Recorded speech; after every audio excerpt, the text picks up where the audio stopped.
বিচাৰি পাইছো বিচাৰি পাইছে তেন্তে কওক কোনে আমাৰ ৰাজ্যত অশান্তিৰ সৃষ্টি কৰিছে এতিয়াই ৰাজ্যৰ পৰা অশান্তি দূৰ কৰি শান্তিময় স্থাপন কৰি আপোনাৰ প্ৰজাগণৰ শান্তিৰ কাৰণে এইটাকে নিজৰ প্ৰাণ দিবলৈ সাজু আছে পিতৃদেৱ নাই নাই সেইবোৰৰ প্ৰয়োজন নাই ৰাজ্যত অশান্তি দূৰ কৰিবৰ বাবে মোৰ এটা আদেশৰহে প্ৰয়োজন এই আদেশৰ বাবে সময়ৰ অপচয় কৰিব নালাগে মহাৰাজ সময়ৰ অপচয়ে প্ৰতিপক্ষৰ শক্তিহে বৃদ্ধি কৰে কওক পিতৃদেৱ আমাৰ ৰাজ্যত অশান্তিৰ কওক পিতৃদেৱ আমাৰ ৰাজ্যত অশান্তিৰ কাৰণ আমাৰ ৰাজ্যত অশান্তিৰ কাৰণ মোৰ পুত্ৰ চন্দ্ৰকেতু আৰু ভাগ্যা প্ৰভাৱতী মোৰ পিতৃদেৱে দেৱাধিদেৱ মহাদেৱে অনতি পলমে সিহঁতক বধ কৰিব কৈছে এয়া কি কৈছে পিতা মাতৃ সদৃশ মাহীয়াই আৰু ভাতৃ সদৃশ চন্দ্ৰকেতুক হত্যা কৰিব লাগিব ৰাজ্যৰ শান্তিৰ কাৰণে পিতা আপোনাৰ সিদ্ধান্ত সলনি কৰক পৃথিৱীত এনে কোনো দৃষ্টান্তৰ নাই য'ত ৰজাই নিজৰ ৰাণী আৰু পুত্ৰক হত্যা কৰি ৰাজ্যত শান্তি স্থাপন কৰে এই ক্ষেত্ৰত আপোনাৰ সিদ্ধান্ত পিতৃদেৱ লোকে অসুৰী বুলি ক'লেও সেনাপতি হিচাপে মই জানো আপুনি এজন সুবিবেচক গতিকে মহাদেৱে এনে আদেশ দিলেও আপুনি এনে ঘটনীয় কাৰ্যক্ৰম নকৰিব মহাৰাজ আচৰিত কথা মোৰ ৰাজ্যত অশান্তিৰ কাৰণ বিচাৰি ত্ৰিভুৱন চলাচ কৰিলো আৰু যেতিয়া মই দোষীৰ আচৰণ নিজৰ পুত্ৰ আৰু ভাগ্যক বহুৱাবলগীয়া হ'ল তেতিয়া মই কি নীৰৱে থাকিব লাগে এয়ে তোমালোকৰ পৰামৰ্শ পিতা মাহীয়াই অহেতুকভাৱে শাস্তি দিলে ৰাজ অন্তঃপুৰৰ সকলোকে আপুনি শাস্তি দিব লাগিব কিন্তু পিতা মাহীয়ে আৰু চন্দ্ৰকেতুৰ দুখ ক'ত পিতৃদেৱ এক নপুংসক ৰজাৰ ঘৰত থকাটোৱেই ৰজা আৰু প্ৰজাৰ বাবে অশান্তিৰ কাৰণ সেয়ে চন্দ্ৰকেতু আৰু প্ৰভাৱতী মৰিবই লাগিব আদেশ কৰক মহাৰাজ এই মুহূৰ্ততে ৰাণীক ৰাজসভালৈ লৈ আহা পিতৃদেৱ আকৌ এবাৰ ভাবি চাওক পিতৃদেৱ গজকেতুৰ আদেশ অলংঘনীয় ৰাজকাৰ্য ৰাজ্য সম্পাদন কৰোঁতে ব্যৰ্থ হলে তোমাকো শিৰচ্ছেদ কৰা হ'ব শিৰো ৰাজ্য মহাৰাজ পিতা অহেতুকভাৱে মাহীয়াইক আপুনি শাস্তি নিদিব পিতা মাহীয়াই মৃত্যুৰ কথা এখন দেখো নুশুনে পিতৃদেৱ এই দৃশ্য চোৱাৰ আগত মোৰ মৃত্যু নঘটিল কিয় পিতৃদেৱ আকৌ এবাৰ ভাবি চাওক পিতৃদেৱ এইখন ৰাজসভা ইয়াত কোন কাৰ পিতৃ কোন কাৰ ভাতৃ কোন কাৰ মাতৃ সেইবোৰৰ বিচাৰ কৰা নহয় ইয়াত ৰজাই ৰাজকীয় নিয়মেৰে ৰাজকাৰ্য পালন কৰিব আৰু তোমালোকৰ যদি সেই দৃশ্য চোৱাৰ সাহস নাথাকে তেন্তে তোমালোক ৰাজসভা এৰি যাব পাৰা ভক্তি দাদা বল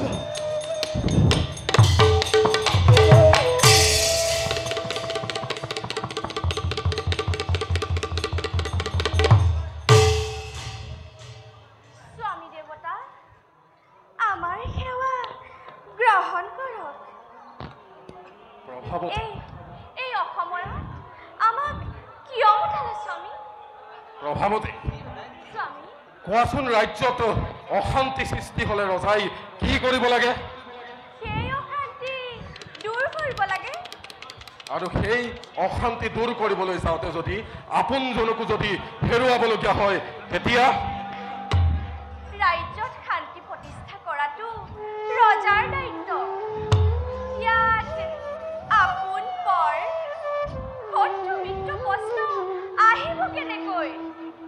পিছে আজি এই কথাবোৰ মোক সোধাৰ কাৰণহে মই একো ধৰিব পৰা নাই স্বামী। সেনাপতি কনক পংকজ মহাৰাণী দেৱাদিদেৱ মহাদেৱে কৈছে ৰাজ্যৰ অশান্তিৰ কাৰণ বোলে ৰাজঅন্তঃপুৰতেই আছে। ৰাজঅন্তঃপুৰত? হয় মহাৰাণী। ৰাজঅন্তঃপুৰত? আৰু ৰাজঅন্তঃপুৰৰ পৰাই সেনাপতি পঠাই মোক মতাই অনা হৈছে। ইয়াৰ কাৰণ এয়াই নেকি স্বামী যে ৰাজ্যৰ অশান্তি মোৰ বাবে হৈছে? তুমি বৰ বুদ্ধিমতী প্ৰভাৱতী। স্বামী, যি কথা মই ক'ব লাগিছিল সেই কথা তুমি নিজেই ব্যক্ত কৰিলা। নহয় মহাৰাজ, কিন্তু মই কৰিলো কি? এয়া মই কি শুনিছো? এয়া সঁচানে? সঁচা। দেৱাদিদেৱ মহাদেৱে ৰাজ্যৰ অশান্তিৰ কাৰণ পুত্ৰ চন্দ্ৰকেতু আৰু তুমি বুলিয়েই কৈছে। কিন্তু মই কৰিলো কি? ৰাজঅন্তঃপুৰত থাকি দিনে নিশাই আপোনাৰ সেৱা কৰাৰ বাহিৰে মই এনে কি কাম কৰিছো যাৰ বাবে ৰাজ্যত অশান্তি মোৰ বাবে হৈছে? আপোনাৰ পুত্ৰ চন্দ্ৰকেতু। চন্দ্ৰকেতু কি কৰিলে সি নপুংস। সেই কথা জগতে জানে। তাৰ মানে পৃথিৱীত আৰু আমাৰ ৰাজ্যত অশান্তিৰ সৃষ্টি হৈছে। স্বামী, যেতিয়ালৈকে পুত্ৰ চন্দ্ৰকেতু আৰু প্ৰভাৱতী আমাৰ ৰাজ্যত থাকিব তেতিয়ালৈকে ৰাজ্যত অশান্তিৰহে সৃষ্টি হ'ব। সেইবাবে পুত্ৰ চন্দ্ৰকেতু আৰু তোমাক তাক আৰু কি কৰিব স্পষ্টকৈ কওক। এক কুলক্ষণীয় পুত্ৰ স্বামী, আৰু এক কুলক্ষণীয় পুত্ৰক জন্ম দিয়া নাৰীক এই পৃথিৱীৰ পৰা চিৰবিদায় দিয়া হ'ব।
অশান্তিৰ বেশকুটিত হৈ কচ মই নেকাটো।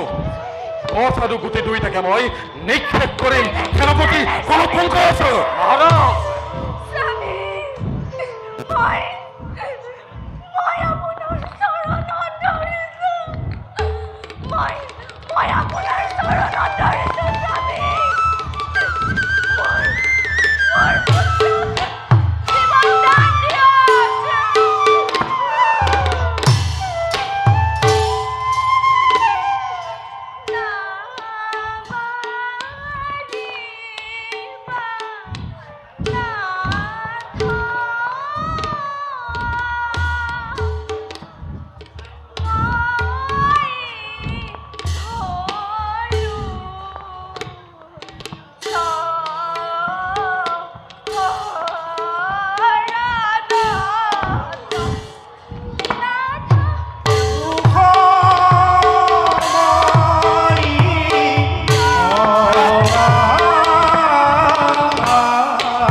মোৰ পুত্ৰৰ জীৱন ভিক্ষা খুজিছো নাথ মোক নিৰাশ নকৰিব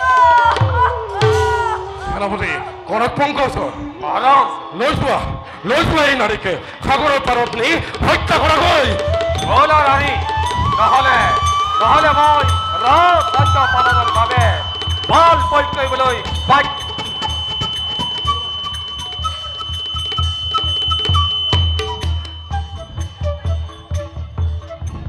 মহাৰাজ ৰাজদণ্ড হাতত আছে যেতিয়া আপুনি যিকোনো সিদ্ধান্তই ল'ব পাৰিব, কিন্তু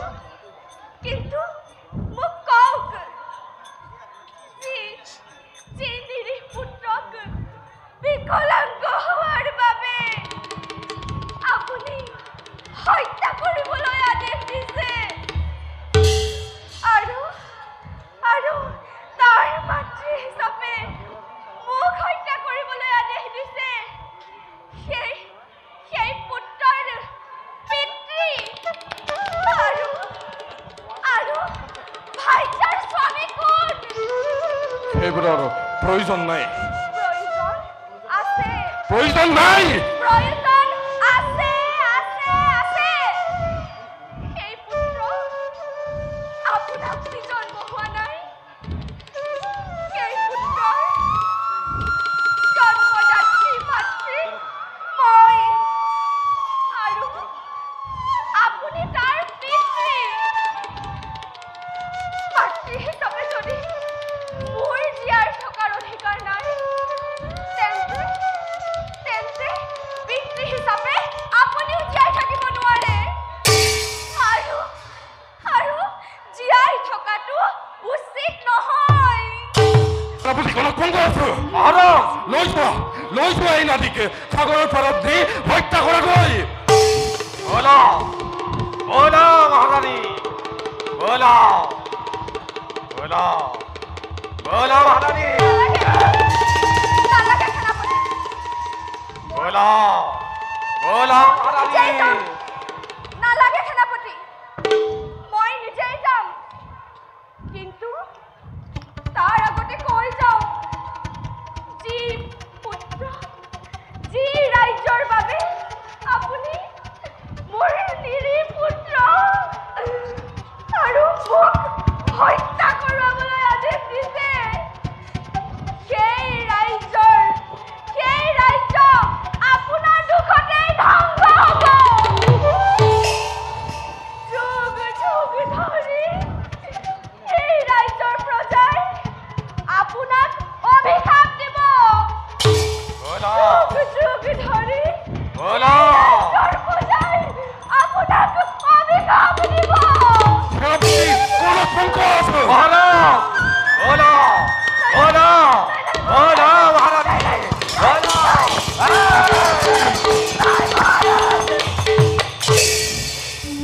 চাওঁ ময়ো যাওঁ নিজৰ কৰ্মক্ষেত্ৰলৈ।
ভাই বিদুৰ দাদা দেশী বিষয়ৰ সকলো আয়োজন সম্পন্ন হ'ল আমাৰ মিত্ৰ ৰজাসকলক খবৰ দিয়া হৈছেনে যুদ্ধৰ সকলো আয়োজন সম্পূৰ্ণ হৈছে মিত্ৰ ৰজাসকলে বিশেষকৈ গান্ধাৰ ৰজাক নিমন্ত্ৰণ পত্ৰ পঠিওৱা হৈছে তেখেত আহি পাও পাও হৈছে খোৱা তেখেত আহি পালেহি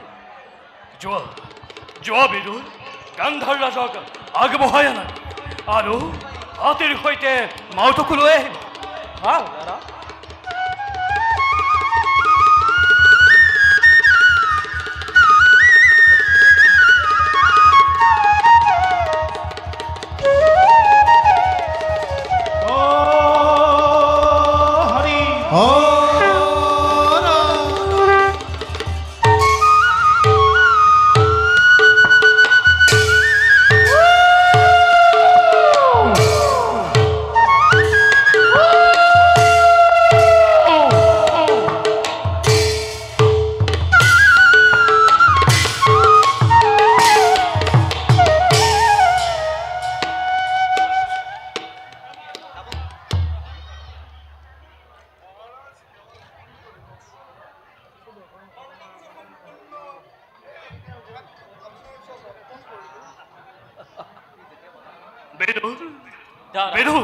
দাদা তুমি হাতীৰ কপালত জয়পত্ৰ অলংকিত কৰা ভাল দাদা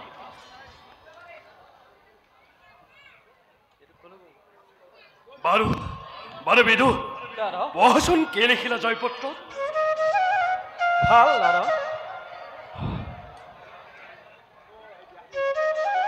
ব্যাস পুত্ৰ প্ৰবলী প্ৰতাপী ধৃতৰাষ্ট্ৰই দিগ্বিজয়ৰ বাবে ভাতৃবিদুৰ আৰু গান্ধাৰৰ প্ৰমুখ্যে মিত্ৰসকলক লৈ যাত্ৰা আৰম্ভ কৰিছে যিসকলে ৰজাই কোনো বাধা প্ৰদান নকৰাকৈ ৰজাক সম্ভাষণ জনাব সেইসকলৰ লগত মিত্ৰতা স্থাপন কৰা হ'ব আৰু যদি কোনোবাই বাধা প্ৰদান কৰে তেন্তে নিজ শক্তি সামৰ্থ্যৰে ধৃতৰাষ্ট্ৰৰ লগত যুদ্ধ দিব লাগিব ইয়াতেই লিখা আছিল দাদা সুন্দৰ হৈছে বিদুৰ বলা সকলোতে আমি দেখি বিজয়ৰ ঘোষণা কৰো কৰা বিজয় ধৰি মেদিনী কপাই জয় হস্তিনাৰাজ ধৃতৰাষ্ট্ৰৰ জয় হস্তিনাৰাজ ধৃতৰাষ্ট্ৰৰ জয় হস্তিনাৰাজ ধৃতৰাষ্ট্ৰৰ